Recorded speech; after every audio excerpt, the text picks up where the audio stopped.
السلام علیکم ورحمۃ اللہ وبرکاتہ۔ الحمدللہ رب العالمین والصلاة والسلام علی سید الانبیاء والمرسلین سیدنا کریم صلی اللہ تعالی علیہ وآلہ وسلم۔ سورۃ الفاتحہ ہم نے شروع کی تھی، انشاءاللہ تعالی آج اس کی آیت نمبر 3 کا مطالعہ فرمائیں گے ترجمہ اور تفسیر کے ساتھ۔ آیت نمبر 1 اور 2 کا مطالعہ ہم کر چکے ہیں۔ اس سے پہلے اچھی نیتیں فرما لیجئے، سن کر عمل کرنے کی کوشش بھی کریں گے، دوسروں کو بھی اس کی ترغیب دلائیں گے اور ثواب کی نیت سے اس کو شیئر کریں گے۔ آئیے شروع کرتے ہیں۔ سب سے پہلے تلاوت سماعت فرمائیں۔ اعوذ باللہ من الشیطان الرجیم، بسم اللہ الرحمن الرحیم، مالک یوم الدین۔ اب ہم اس کو ہجے اور رواں دونوں طریقوں سے پڑھیں گے۔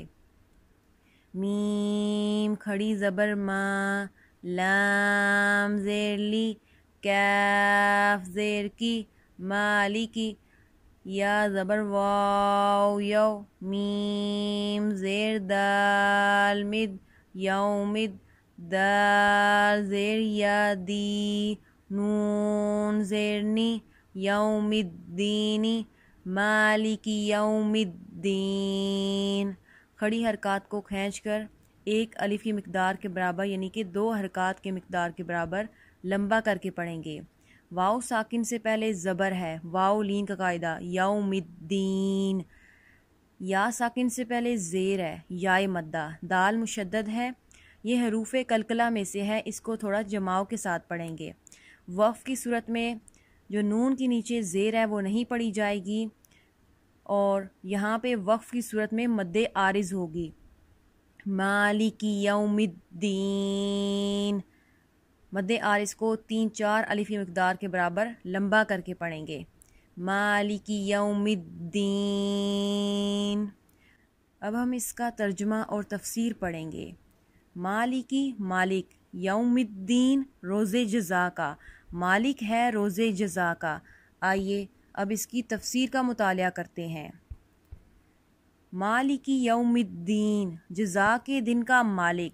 جزا کے دن سے مراد قیامت کا دن ہے کہ اس دن نیک اعمال کرنے والے مسلمانوں کو ثواب ملے گا اور گناہ گاروں اور کافروں کو سزا ملے گی، جبکہ مالک اسے کہتے ہیں جو اپنی ملکیت میں موجود چیزوں میں جیسے چاہے تصرف کرے۔ اللہ تعالیٰ اگرچہ دنیا و آخرت دونوں کا مالک ہے، لیکن یہاں قیامت کے دن کو بطور خاص اس لیے ذکر کیا تاکہ اس دن کی اہمیت دل میں بیٹھے۔ نیز دنیا کے مقابلے میں آخرت میں اللہ تعالیٰ کے مالک ہونے کا ظہور زیادہ ہوگا، کیونکہ اس دن کسی کے پاس ظاہری سلطنت بھی نہ ہوگی جو اللہ تعالیٰ نے دنیا میں لوگوں کو عطا فرمائی تھی۔ اس لیے یہاں خاص طور پر قیامت کے دن کی ملکیت کا ذکر کیا گیا۔ اللہ تعالیٰ ہم سب کو عمل کرنے کی توفیق عطا فرمائے، آمین بجاہ النبی الامین صلی اللہ تعالی علیہ وآلہ وسلم۔